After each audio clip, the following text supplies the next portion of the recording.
Hey, do you ever feel overwhelmed in the ministry, in gospel ministry? That's a pretty normal feeling, and it frequently is a recurring experience. And so today on Leading in the Gospel, we're going to talk about what to do and how to respond when you feel absolutely overwhelmed. Hey, I'm Cary, and this is Leading in the Gospel. Welcome back. I'm sitting in this virtual studio with my friend Andrew Browning. Andrew, welcome back. Thank you so much. It's good to be back, and a topic that I am overwhelmingly familiar with is the feeling of being overwhelmed in ministry, for sure. So I'm glad to talk about it. You're feeling it. All right, let me ask you this transparently. Are you feeling it right now? I'm staring out my office window right now to excavators ripping up our parking lot, and it looks terrible right now. So yeah, absolutely. At this moment, if I look up and I have a concerned look, I'm actually currently feeling overwhelmed. Yeah. Okay. I have to personally confess, I think I bump into the feelings of being overwhelmed numerous times a week or a month. You know, it just kind of ebbs and flows. It just kind of depends on what's coming at me in emails and text messages and in the demand of just daily ministry. It can show up when you're least expecting it, that's for sure. And it can feel like you really have no control over it. And so it's really not a good place to be. It's not a fun experience. And so we'll break that down in a few minutes. Before we jump into it, I want to invite you listeners to consider joining us again this really less than 2 months from right now in Orlando for Leading in the Gospel. We have a handful of spots left. We reserve 50 rooms at the Contemporary Resort in Disney World in Orlando.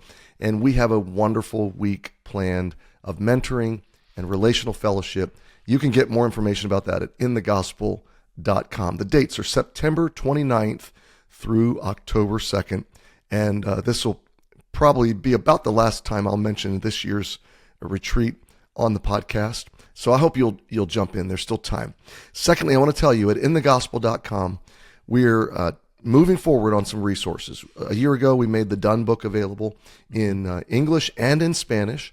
And so that's been very well received. And thank you to those of you that have used the Done book and emailed us about those who have been saved in your church and in your through your influence because of using that resource.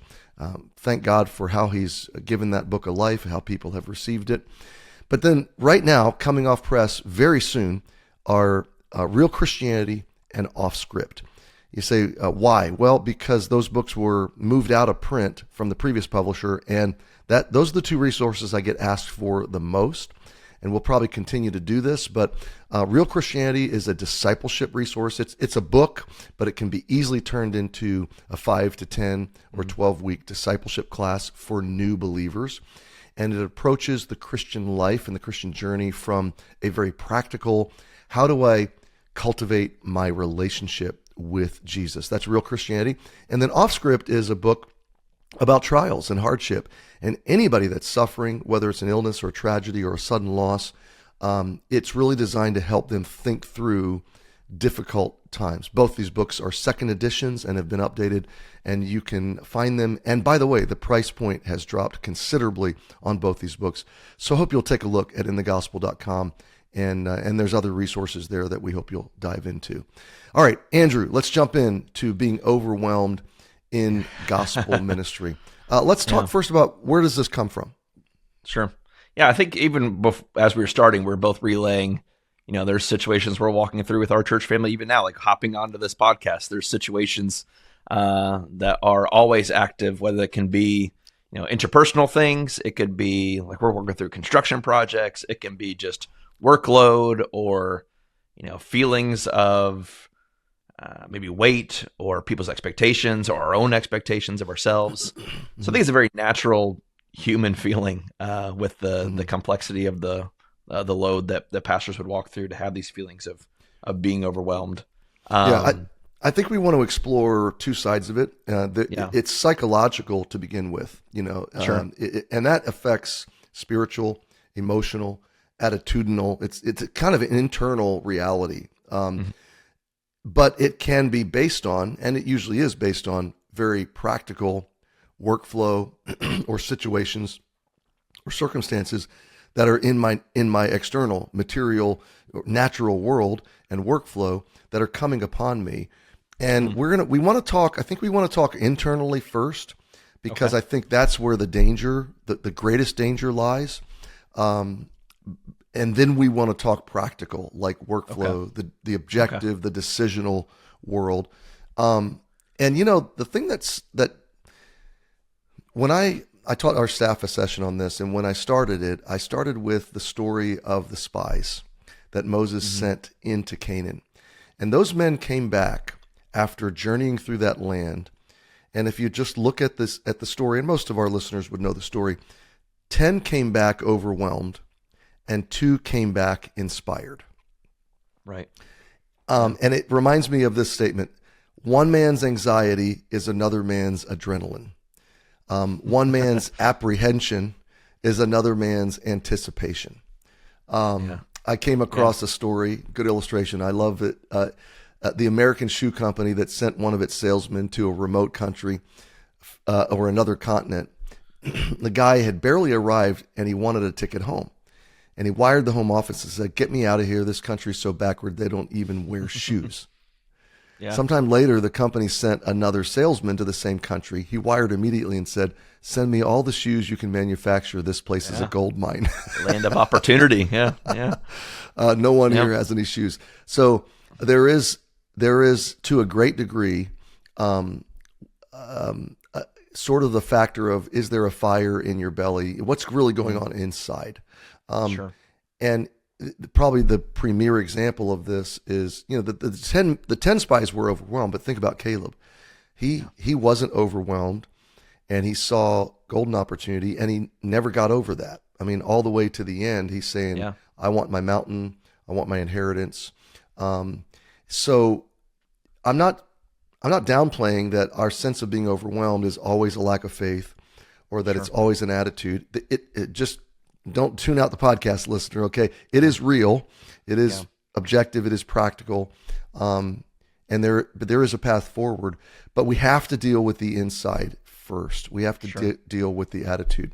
So what is Go that? ahead. What is that attitude, or the feeling internally? Like, what does that tend to look like for yourself, or for myself? I can speak to it, but when you're in that kind of headspace, that attitude of approaching things with the negativity, or with the focus on the problem versus the opportunity. Yeah, well, for me, I think I default to problem. Like I default to the discouragement, and then I have to pause, and that's just my flesh, and really what most often in my life, the sense of being overwhelmed is sometimes it's negativity that's flowing at me, and it's demand that's flowing at me, and it's expectation that's flowing at me, and I can't keep up.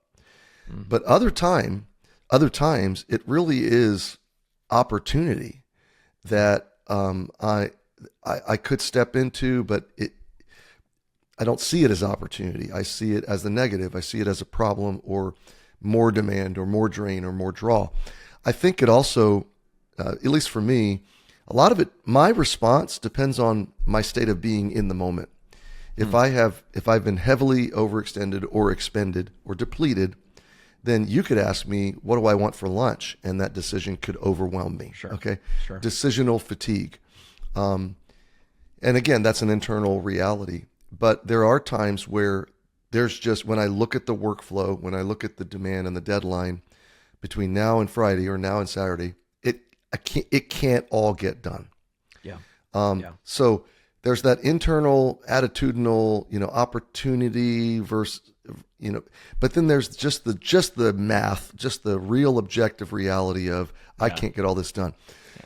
When I taught this to our staff, I broke it down this way: 4 sources of being overwhelmed. Sometimes it's just an attitudinal reality. It's my choice. It's my choice of response to what's flowing at me, and to see things negatively, rather than to look at it differently. Another way that overwhelm comes at a person is that I'm serving, or operating, working, functioning in a toxic culture. I'm working in a culture where I'm expected to do more than I can. I'm expected to work more hours than I should. I'm expected to deliver more output than is humanly possible. That's a real objective problem. So it might be attitudinal. It might be cultural, that I'm operating in an ecosystem that's eating me up. Sure. The third thing I put down is administrative. This, you could use the word operational, or just my workflow sludge and inefficiency. Maybe the reason I'm overwhelmed is that I'm disorganized. Yeah. Maybe I haven't built processes or systems to deal with the workflow differently. And again, I can just get depressed over it, or I can look, I can diagnose this and go, okay, here's my real issue. And then I think the fourth thing I wrote down is just actual personal overload, where I can't do everything that I'm expecting myself or the systems or the people are expecting me to do. Go ahead. What are your thoughts experiences? Okay, those four. Okay, I feel like I've walked through probably each of these at some point. In your experience, what percentage? For me, it feels like as you walk through those four, that maybe the percentage of moments that I am overwhelmed, they're not equal here. So like I would say 75% of the times I'm overwhelmed, I call it a negative Nancy, right? I'm just in that headspace of this stinks and nobody knows what I'm going through or whatever it is. It's an attitudinal thing. Sometimes it's, I haven't structured myself in a way to handle what I've been given. Thankfully I've been able to serve on healthy teams. So for myself, I haven't had too much of the expectation overload, but the actual work, like when I don't have enough hours to get done what my expectation of myself, for me, that's a relatively small amount of time. It happens, there's seasons of heavy expense. But usually for me, when I'm overwhelmed, if I can get my head right, usually the actual situations start to become clear. And I think that's kind of what you're talking about here, Joshua and Caleb, is you either see an opportunity, you see an obstacle in your path. Yeah. And let me ask you this, how much of that is, you think this is personality based? Like are there certain just, driven, positive people out there that don't face this, or are we just negative people? Or because I feel like I come across people, they're like, let's go all the time. They're Caleb and Joshua's. And I feel like I have to pull myself into that camp. Those people just don't let you know when they hit a wall. Okay. I mean, everybody hits the wall at some point, especially if they're visionary and if they're self-starting, if they have passion and vision. We all overextend ourselves. But I would agree with you. The percentage of being overwhelmingly for me, it's attitudinal. I'm allowing what's coming at me to overwhelm me. Is there a way to kind of diagnose that? Like figure out which of these four it is, to be honest with yourself, or is that going to come externally? I think we're going to get into that in a minute. Okay, good. I think resolving it starts with diagnosing it. Because I do have to figure out, is this objective? Is it just the machinery of my life that isn't allowing me to have a flourishing existence? Or is this my heart response to other factors? Gotcha. But I would say overwhelmingly for me, and I think it's not either or. Let's just go there for a minute. It's not either or, it's both and. Okay. Even when it's the machinery, even when it's the expectations, even when it's the toxic culture or the workflow, it affects me attitudinally first. And I do have to correct that before even in these other situations. Yeah. Yeah. Before I'm going to make any progress in the other areas. And let me just lay this down right here as sort of foundational. God does not intend for you or me or anyone listening to this podcast to live persistently overwhelmed. That is not a healthy state. It is not a sustainable state. It's not going to make you your best flourishing self. It's not going to bring your best home to your marriage, to your kids, to your church family. You are on a downward spiral when you are in an unsustainable trajectory of always being overwhelmed. Okay. So one of the main reasons I wanted to do this topic is that this is a warning light on your dashboard that you cannot ignore. Yeah. If you ignore it, you're just going to play the martyr. You're just going to try to sustain what's unsustainable.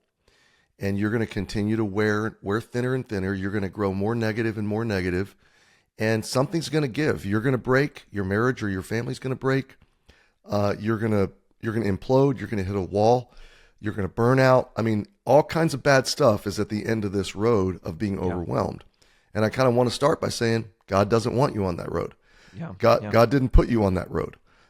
He doesn't expect you to stay on that road. Psalm 92 uses the word flourish or flourishing 3 or 4 times. Those that are planted in the house of God, in the courts of God, will flourish. They will bear fruit even in their old age. They will be fat and flourishing. So God's heart for us is not to be overwhelmed in a permanent or in a consistent or even in an abundantly frequently recurring way. Yeah. And that's a contradiction, because I just said I feel overwhelmed multiple times a week. I want to say maybe what I want to try to distinguish here is the feeling sneaks up.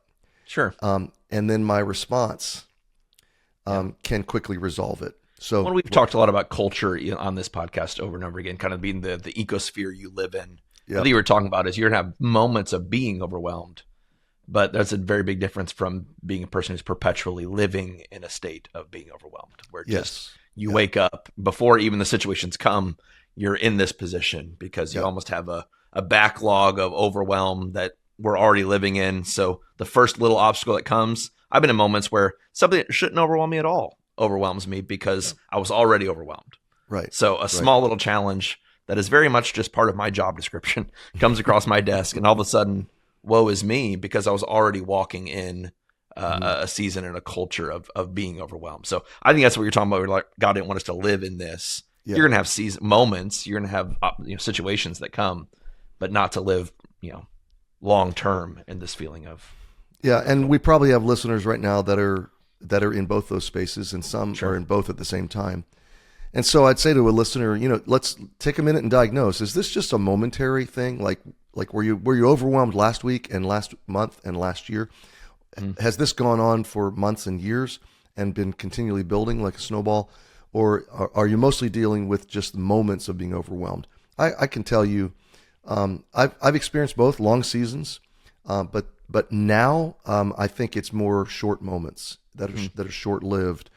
And maybe that's because just with time and years, you learn how to roll with what's coming at you. Maybe some things we'll say here will help. Yeah. Sunday we had a great day, but then Monday, I should have come in like exuberant.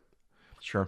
But between Sunday night and Monday at noon, I got whacked. Just spiritual battle, and there was all day Monday and Tuesday morning a sense of being overwhelmed.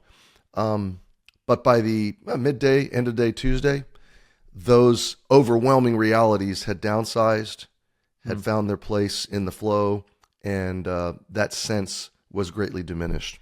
Do you think there's certain, okay, let's say we're in the negative, I like your word attitudinal. I don't know if I've ever heard the word attitudinal before. That's a good word. Attitudinal. Word. Yeah, it's fun to say. When you're in that, like mine plays out as when I'm overwhelmed, I have this negative attitude. Mine plays out victim-y.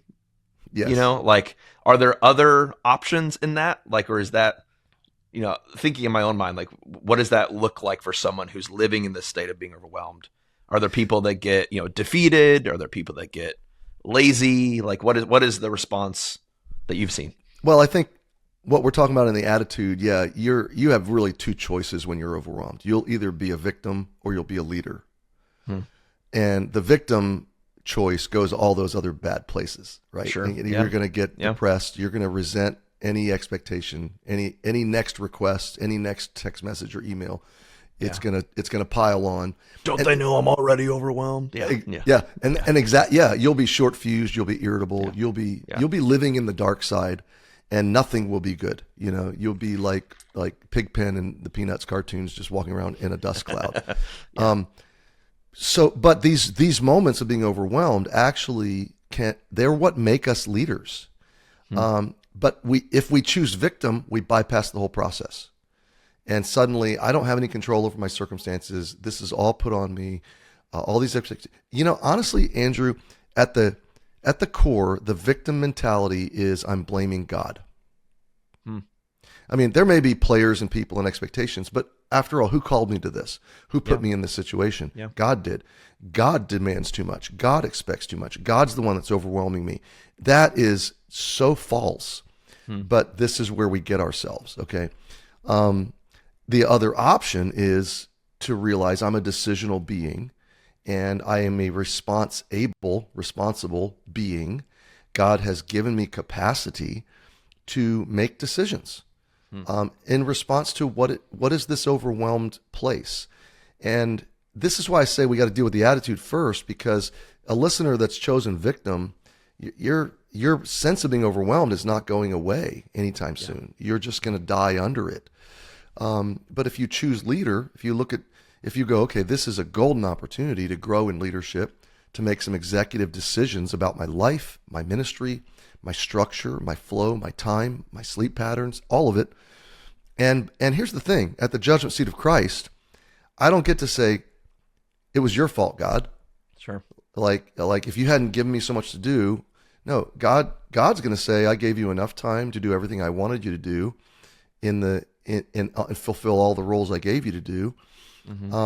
So the best option, the sooner I can turn the corner from the emotion and okay, I'm overwhelmed. This is sucking the life out of me. And then objectively say, but it doesn't have to.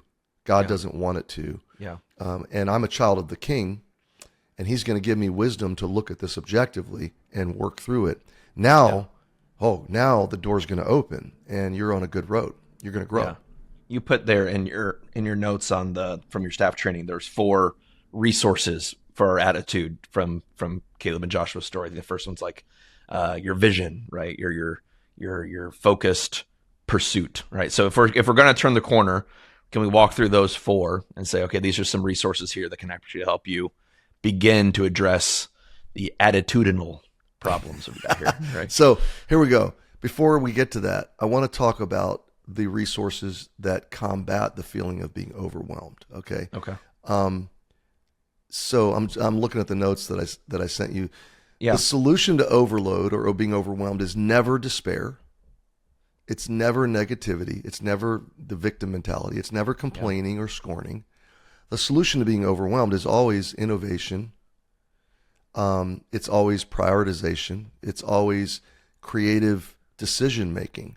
Yeah. And if I'm under someone's authority, like if I'm not the senior leader, then I would add to that list, there's the potential for an appeal. Okay. Sure. So we've got to get our brain and our heart shift from the negative, despair, complaining, victim, scorning, all that, to innovation and prioritization and appeal, like a creative decisional approach.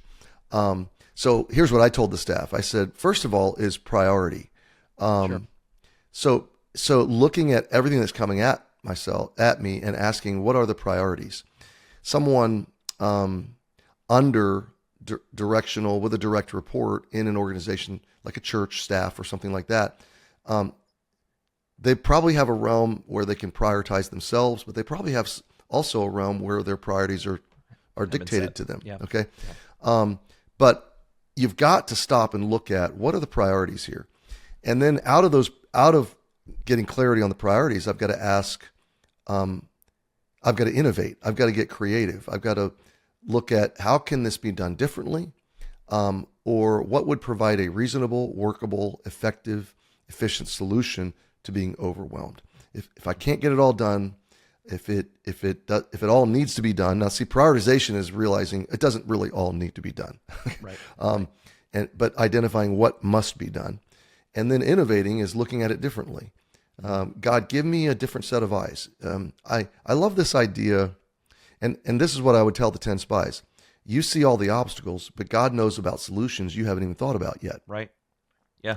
Yeah. You're not inserting the God factor, the supernatural factor.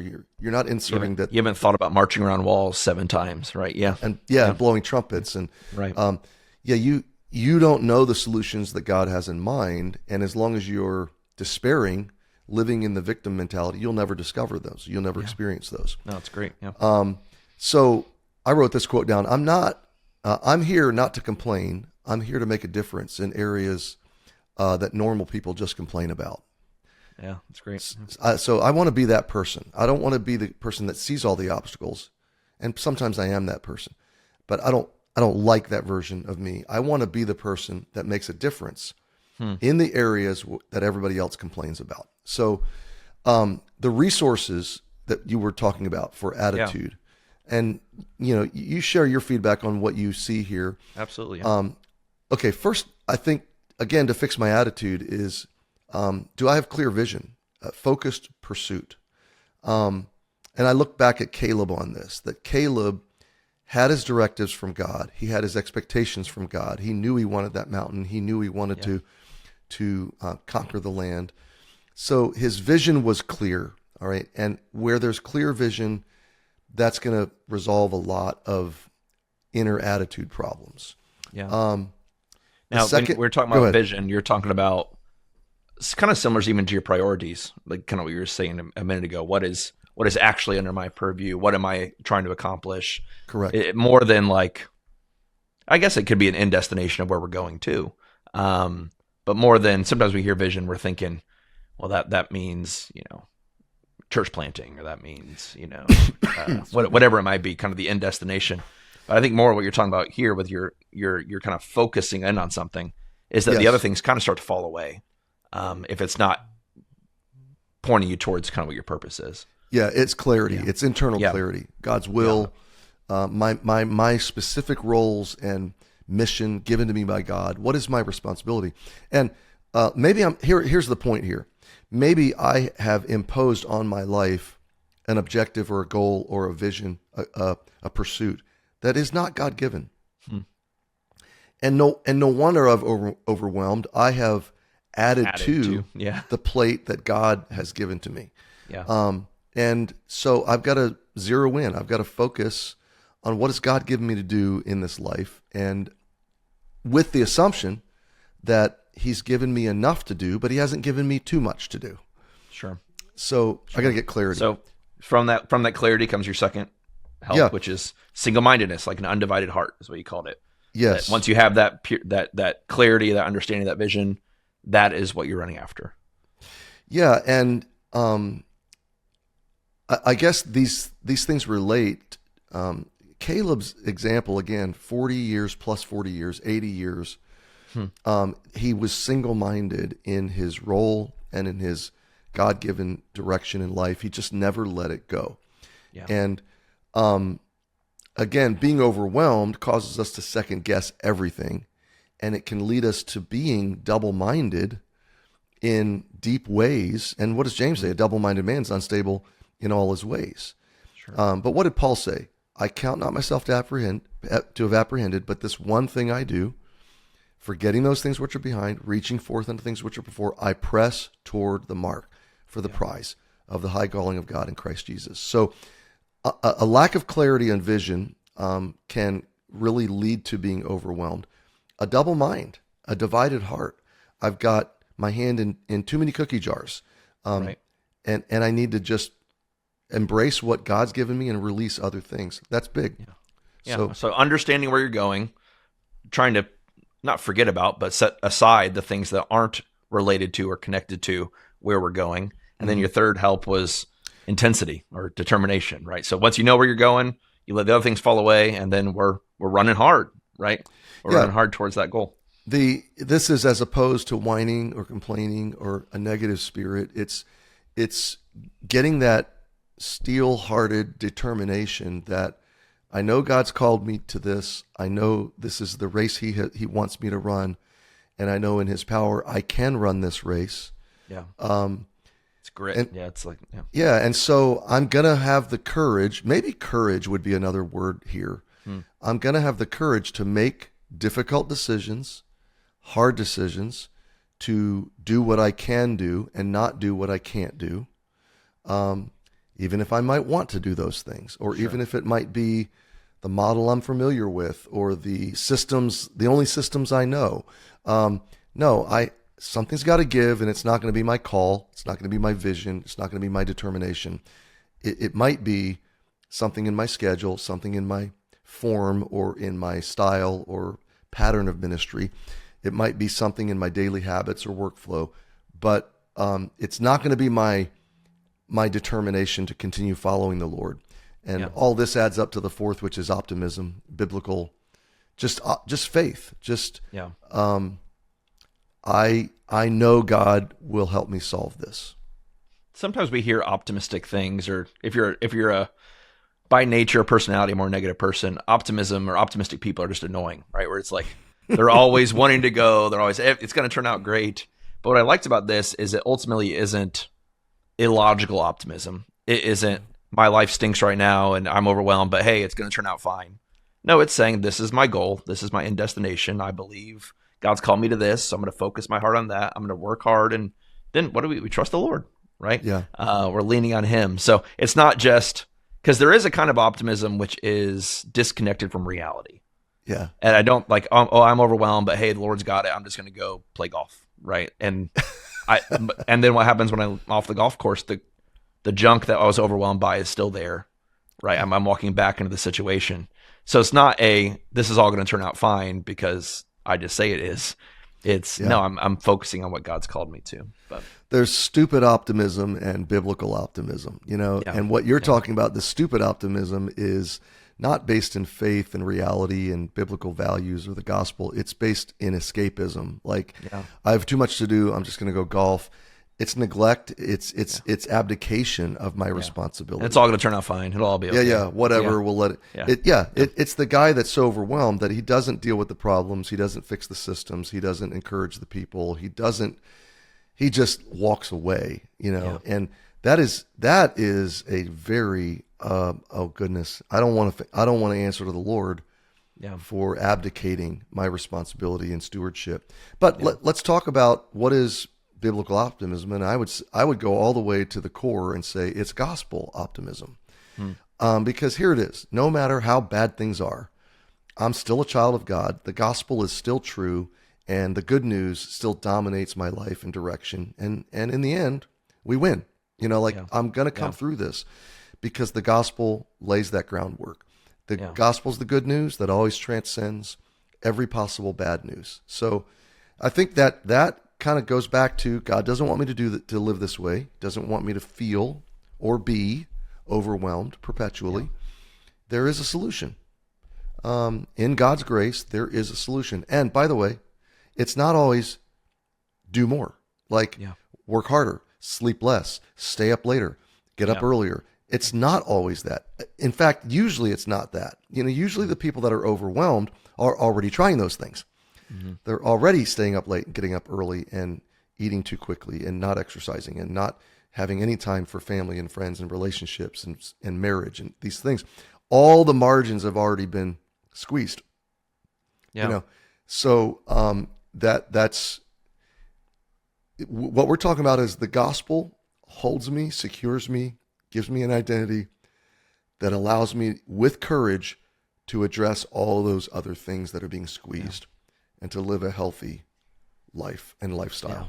Yeah. It's amazing the different ways this can look. The same feeling of being overwhelmed can result in late nights, early mornings, working 80 hours a week. And like we talked about a few minutes ago, it can look like abdication of responsibility and running away and working 10 hours a week. The same feelings of being overwhelmed can result in different people in very different ways. And I'm sure we both have seen both of those, right? We might have been both of those at some point where it's, but the solutions are the same. The solutions are to engage in the actual battle, right? To be aware of what my purpose is, what my vision is, what my calling is, have some determination, some grit, some commitment, some courage, and then trust the Lord with the results of it. But a lot easier said than done, obviously. But for myself, it's just been so interesting to see how different seasons of even my own kind of pastoral life have resulted in either one, where it's you're cranking at 1 a.m. still working, or I got to get away from all this, right? And sometimes even vacation can be an unhealthy vacation is not helpful, right? Where it's like, that's exactly right. I'm overwhelmed at home. I just got to get out of here. And then you come back and you didn't fix anything, right? Where it's the junk food of restoration. Right. It's escapism. Like what you said, it's not helpful, but so the gospel shapes it. The gospel changes this, gives us an acceptance and a love, and obviously the gospel gives us purpose as well. What are some practical things you put down here? A few different steps to do when you're in that position of being overwhelmed. We kind of talked through the priorities and those things. But if you don't mind, I think these are really helpful. This is some day by day, some options that we can do to kind of work ourselves out of that pit. Yeah, the practical steps now, and this is built on the assumption that you've given yourself, by the Spirit of God and the truth of His Word, a major attitude adjustment. So this is assuming now that you're living in this space of, I'm a child of God. He wants me to flourish. He doesn't want me to be overwhelmed. I don't want to stay in this pit. I want to get out. Yeah, and God gives me the capacity to follow Him out of this pit. So the first thing I wrote down is a personal, objective review of everything that's going on in your life. And that could be personal, it could be financial, it could be in ministry and workflow, it could be projects, it could be events, it could be your daily and your weekly ministry schedule and the expectations that you've created that have been put upon you by yourself or others. Just a review of the whole structure that you call life. Yeah. And to me, and I've done this with myself numerous times. I've done this with other people who come to me when they're overwhelmed. I get out a blank piece of paper and I draw basically a spreadsheet in just with my pen. And it's 7 columns. And I have midnight to midnight. The top of the chart is midnight and bottom of the chart is midnight again. So 24 hours and 7 days. And I'm going to sketch out just the average week. For that, and week to week things ebb and flow, and especially for pastors, one week is hardly ever the same as another one. But there should be a target. There should be a framework that kind of provides the trellis, so to speak, for the vine to grow on. Okay, so first thing I say is, okay, God calls you, God created you to sleep an average of 7 to 8 hours a week. Sure. Usually someone a laughs night, a day, I'm assuming. Yeah. That's right. My goodness. Come on, Andrew, you lazy dog. If you work at Emmanuel Baptist Church, you can. There's help for you at this phone number. My goodness. Oops. Sorry about that. If you're sleeping more than 8 hours a week, what are you doing, you lazy dog? A night, 7 to 8 hours a night. There's a lot of things I could say about your health if you don't do that. Scientifically, it's like 1 in 10,000 people need less sleep than that. Yeah. But you're talking your brain, you're talking about your attitude, you're talking about your immune system, and so many aspects of the chemical, hormonal, physiological components of your body are brought back into balance when you're sleeping. So when you cut down on sleep, everybody can handle 1 or 2 nights with less, but the more that pattern builds, the more you're creating a toxic response in your body, which is going to affect you emotionally and spiritually. Everything else, yeah. Yeah, but it could be just that you're not sleeping. So if you want to get sick, boy, I tell you, we had a lesson last night at our church. One of our new men on our pastoral team, he was talking about forgiveness and how that unforgiveness is a toxin to our souls. Yeah. And he said a statement that just rocked it to my core. It was so good. He said, if you don't attend to your wellness, you will definitely, absolutely, for sure, be soon enough attending to your illness. I'm like, that is a profound statement. I don't know if it's original with him or if he got it from somewhere, but it was just a great statement. So I always put on the chart, sleep. Yeah. Sleep. And they always laugh at me like, I'm only sleeping 4. Okay, well, you're going to get sick. It's not sustainable. And then I start to say, what are your other time commitments? Okay, we put on, for a pastor, study time. When do you study? And how many hours do you need? And we put that on there. And then some like take a bivocational person. They've got these many work hours, and that leaves this many hours available to pastor and to be a family. Yeah. And something's got to give. This is why looking at the paper is powerful. It's just math. Yep. And so often we're trying to squeeze 80 hours of input and output into 40 hours or into what, we're trying to put more into the week than scientifically and mathematically can actually happen. So we get the whole week there on the box, and pretty soon that's when this person realizes, I've just committed to too many things. I've committed to too much. All right. So then becomes the fine tuning or the decisional, the courageous work of what's going to give. Yeah. If your sleep gives, that's going to be unsustainable. If your marriage and your kids give, that's going to be unsustainable. Work, sometimes there's ways to do work differently. Ministry, pastoring. I'm thinking of bivocational guys because they're almost always feeling overwhelmed. Sure. Something's got to give. Yeah. It can't all get done. And usually it's not that any one thing in its entirety has to go.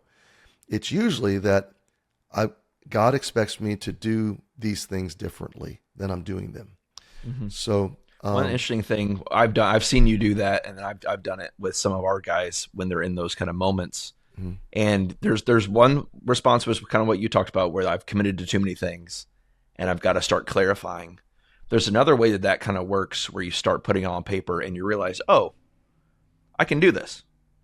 Where like there's a little bit more clarity, because sometimes the conceptual jello-y kind of feelings of responsibility can overwhelm the reality of, oh, I've got some chunks of time here that I'm not. Mm-hmm. So you talked about earlier, that sludge administratively, or there's that there's some things that I can work on and address. And when it's actually on paper, you realize you're kind of naming the monster a little bit, and I actually can kind of address these things. So I totally agree. The bivocational guys, some of these guys are living in the state of not enough hours in a week to get it all done. Right. I think there's others of our listeners that might be in a feeling of overwhelmed, that actually doing this checkup might be like, oh, okay, let's bite the elephant. Let's eat the elephant one bite at a time here. We can actually make some steps forward. So I think there's a couple of different ways that review can go. Yes. Well, and you're describing something that David Allen explains in his book, Getting Things Done. And to listeners that haven't read that, it's a very helpful book just on a practical workflow, life flow level, check to-do lists, things like that. But he said, he mentioned in that book that when you haven't done a personal review and things are getting left into a pile of like this nondescript pile of undefined things, sure, your mind, your psyche starts to become overwhelmed because of the unknowns. Right. It's this dynamic where you don't know what's in that pile. And so the unknowns start to haunt you and give you this feeling of at any minute, this pile is going to come crashing down on you. Sure. And when you actually do a review of it all, you lay it out on paper and you list it out on paper of all the projects you're cultivating, all the tasks you have this week and all the time commitments you have this week, and you can see it all. Now you feel so much better about it. Now here's the crazy thing. Even if you haven't solved the problem, even if you haven't changed anything, even if you're looking at all this stuff and you can never get it all done this week, you feel so much better about it. Yeah, because the mystery is gone. You see it. And you can see, okay, if I take those chunks of time that I now found are available and I start putting some of these things in place, I can be out of this pit of being behind in 3 weeks or in a month, or I can actually get forward. So I think the review, and I've used that with our guys on multiple times of, I just can't get everything done. Well, let's look at it. Oh, I can get it done. Or it's, oh no, let's take some things off your plate. This is too much. And that's good for a leader too, to kind of know what we put on them. Huge. I've told our leadership team, hey, when you get overwhelmed, don't get a bad attitude. Don't go sulk. Don't pout. That's all wasted time. Sure. Come to me and say, hey, I need 15 minutes to get some clarification. And so they can do with me, they can do this with the Lord, but they can do this with me because I'm their direct report essentially. And as a pastor, I can do this with the Lord. I could sit down with a couple of my deacons or finance team leaders and say, hey, this is the things I've got going on. What do you guys feel are the priority? When we get in the mix of it, we can lose our perspective on what is valuable. We feel like it's all got to get done. I say to them, you got it. I'll give you whatever time you need, but here's what I need you to do. Get out a piece of paper, write down everything you're doing and how much time you're spending doing it. Everything that's on your list that you feel overwhelmed by and or that you feel is all equally important. And when they bring me that list, every time it's less than 15 minutes, I can very clearly, as a leader, I can very clearly see these are the high priorities. These are the low priorities. These are the things we don't even need to worry about right now. Right. Focus on this. And I look at them and I go, how do you feel? You feel better? Oh, this changes everything, Yeah. So that's awesome. Yeah. So personal view of everything. Your second practical step here, pray for wisdom and rest. I think it kind of connects with what we're talking about with the review. God, give me an understanding of kind of what are those high marks and what are the areas that maybe I'm focusing too much on. And then God, would you give me that sleep, right? And I think here's why I wrote prayer for wisdom and rest is you don't want to react and you don't want to make decisions about what to cut, what to change out of a frenetic soul, out of an anxious soul. You want to lay it all out, and then you want to say, okay, Lord, before I start cutting and slicing and changing things in my workflow, in my life, in my priorities, I need to be at rest. I need to settle my soul and not be, you'll overreact if you're working out of frenzy and out of despair and out of discouragement. You've got to be in a healthy, objective perspective, and you need God's wisdom because, again, those solutions you haven't considered or those new ways of seeing something that you haven't thought about. You need God to guide your mind and heart and eyes so that you can see what he sees. And that's going to only happen out of a restful soul and in prayer for wisdom. And what does James say? If you ask for wisdom, God's going to give it to you. Right. Right. So in this moment, I could cut the wrong thing. I could make a decision that's going to hurt the ministry, hurt others. And I don't want to do that. So I want to be real methodical about it. Yeah. So, yeah. And getting an outside voice into that, which you kind of talk about with if you have some direct reports or some people that can speak into those things. Yeah. Prioritize, we already kind of talked about, trying to figure out what the highs and lows are. Let's talk about innovation really quickly. I think that's a pretty cool idea, actually, and the concept of, man, this is an opportunity here for me to change some things, right? This is an obstacle in our way that presents an opportunity to refresh or change or come up with something new. Can I add something to prioritize, though? Sure. Yeah. I think it would simply be that once you've prayed for wisdom and you're speaking out of a restful soul, you're going to have kind of fresh eyes to look at the priorities. Okay. And I think that in that view, God's going to say, here's the main things, and here's everything else. Sure. And that's addressed also in Stephen Covey's book, First Things First.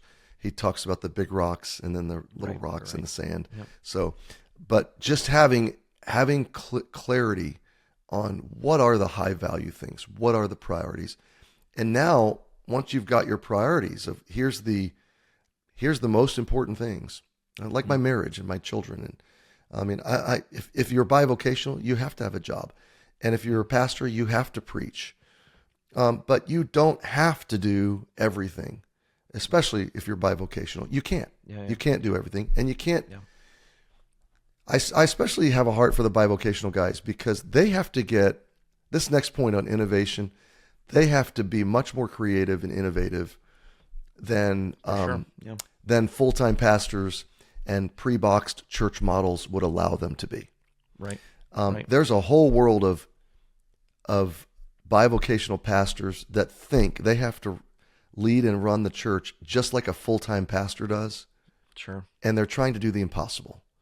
Because if they've got a 40-hour week job and they're pastors, it's going to look totally different. Mm-hmm. It has to, or it just won't work. Yeah. So innovation. Innovate. Yeah. Yep. My mind went to like COVID season, right? Where like everything fell apart and it was like this spurring of creativity in churches, right? We had to figure stuff out. So we did. And so sometimes those moments of, I'm sure you were in a similar situation where like, we can't have church. What is this going to happen? How are the bills going to get paid? We had just bought our building, like overwhelmed, to the 10th degree is what we were feeling. And then now we got to figure it out, right? We got to come up with something. And so, a lot of opportunity there. We still do stuff that we came up with because of COVID.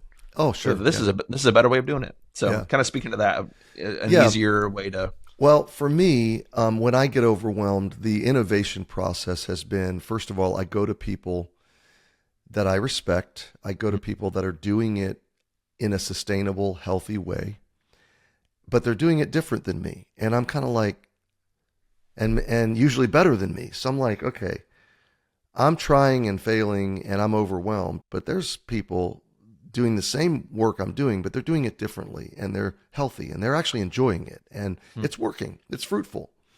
Because I'm convinced if I don't do it the way I'm doing it, it's not going to work. It's not going to be fruitful, or it's going to, decline or something. So I got to get out of my box. I got to get out of my head. I got to get out of my ecosystem and learn there's another way to do this. Yeah. And for me, that's been getting feedback from others. When I've had those conversations, the questions those men, those advisors and wise people ask me is they're revealing questions. Okay, like I remember years ago, I was overwhelmed. I was preaching Sunday morning, Sunday night, Wednesday night, and Sunday school 4 times a week. Not to mention trying to see a school turn around from 80 students in decline and a building in disrepair and a church in decline and disrepair. All the administrative and work and budgets and staffing and all these problems to solve, more problems to solve than I could even count, to be honest with you, and totally overwhelmed. And when I sat down with advisors and counselors, the first question they asked me is, how many times are you preaching? And I said, in a week or in a year? And they laughed and said, well, let's go ahead and go with in a week. And I said, 4. And they just looked, these faithful, godly men, way up in years, said, that's not sustainable. Not only is it not sustainable, you can't feed your church properly if you're doing it that much. You're cutting corners somewhere. 4 microwave dinners, yeah. Yeah, and then they asked me, how many services are you having? And on we went. And so the solutions that I thought, they were way out of my comfort zone. I'll start there. They were way out of the box or the model of ministry that I had ever experienced. I was convinced to make those kinds of cuts or changes were going to be detrimental. And in some cases, I had been preached and conditioned and told they were unbiblical. Sure. I'm gonna go out on a limb here and tell you I'm gonna get killed for this, but I don't care. It's too late. I've already been killed 100 times. The hardest decision I ever made, I think, in that season was we were going to go to 2 morning services. So now I'm going to preach 5 times, right? Sure. The hardest decision was, do we continue with our Sunday night service? Yeah. And I remember thinking, oh, we'll scale it back. We'll do it twice a month. We'll do it once a month. We'll do something different. And that took me a long time to get to. But then when I went into the meeting with the men of our church, the deacons and finance team leaders, and I began to lay out the vision for the second service, I had this case in my mind where I was going to propose that we go twice a month on Sunday night services. And I was thinking they were going to push back on that, that they were committed, and they interrupted my presentation and said, Pastor, just one thing I want to suggest is if we do this, we're going to have to stop having Sunday night services. And all the men in the room started nodding. And I went, whoa, wait, this caught me off guard. I'm thinking they're going to resist this change, and they're actually ahead of me in the change. We spent another 45 minutes talking about it, and in the first position, we decided to land on once a month to do a Sunday night service. Mm-hmm. So my critics were like, oh, you don't have Sunday night service anymore. Here's what I would tell you 8 years later. It was a hard decision to make, but it was one of the best decisions I've ever made for the health of the church, the health of the families in the church, for the health of my own heart, mind, and psyche. Yeah. The church gets fed better. More people have been reached, more souls have been saved, more disciples have been made. Our discipleship ministry is much, much more fruitful. Our 2 Sunday morning services are much more effective. Our Wednesday night groups, discipleship, Bible study is much more effective. So are we doing less as a church? No, we're doing more. There's more fruit. Yeah, but we're doing it differently. Yep. And I know there's a lot of guys listening, and I'm not saying change your Sunday night service. I'm saying it's going to look different for everybody. Yeah. Have the courage to look objectively and to not be afraid of critics, and to do what God has given you the authority and capacity to do as a leader. So, yeah. Is there an opportunity in this, whatever the challenge is of being overwhelmed or the situation that's kind of burdening you right now? Is there something in this? And you're right that for a lot of us, it's going to take a little bit of courage to make that change. There's a reason we haven't already, probably. Well, it's fear. I mean, there's so many things in ministry over the years I've just done in fear. If I don't do this, I'm going to get criticized. If I don't do this, people are gonna. If I don't do this, it's gonna hurt in some way. It's fear, and that's where courage and God's call and leading and clarity, and that's where other leaders can speak into it. You're going to be able to innovate some solutions you haven't thought of yet. That's awesome. You're going to regroup. You're going to refresh. You're going to rework your systems and processes. You're going to ask, is there an easier or more effective way for us to get the same work done, the same mission done differently? Yeah. Hey, a big question is who can help? Yeah. Maybe it's enlisting more help, delegating more responsibility, and many hands makes light work. So Yeah. Yep. We got to wrap. We got super helpful. Yeah. We got to race to the finish line. So what else do you want to talk about? I think that maybe one, if you're speaking to a younger pastor or an older pastor, doesn't matter. What's one small, maybe it's the thing you talked about writing down on a piece of paper, but maybe one small thing they can do in response to this to address their current feelings of being overwhelmed? I would say, in summary of everything we've said, start with your attitude. Start with your perspective and realize God doesn't want me to be overwhelmed. And then get objective, sit down in a planning moment, put it all on paper, and then quickly get the feedback of your spouse, your church leaders, and other spiritual leaders that you trust, of what needs to change, what needs to give. And then, and ask the Lord for wisdom in that, and then have the courage to execute the changes, to implement the adjustments, the rethinking, the new systems, the change in flow or schedule. Let me give you for instance. Let's go back to the bivocational model. Okay. A bivocational pastor needs to have an honest conversation with his deacons or church leaders that this is a part-time job. Pastoring this church is a part-time job. So let's identify the top 3 to 5 functions that a part-time pastor should be expected to fulfill. And number 1 is going to be teaching, preaching the Word of God. So if I'm working 40 hours a week and I'm pastoring, there's not going to be much more than 8 or 10, maybe 6 to 10 hours of prep time. And that's already putting me into once you add marriage and family and other things in life. Yeah. So now if I'm working 40 and I'm prepping, 8 to 10, I'm at a 50-hour week. I'm not in the danger zone, but I'm definitely in the yellow zone. Okay. Sure. Of encroaching on sleep and family and marriage and other things. So how does a pastor who only has 8 to 10 hours of prep time preach 3 or 4 times a week? Impossible. Sure. You either have to scale back and have fewer services or have more teachers.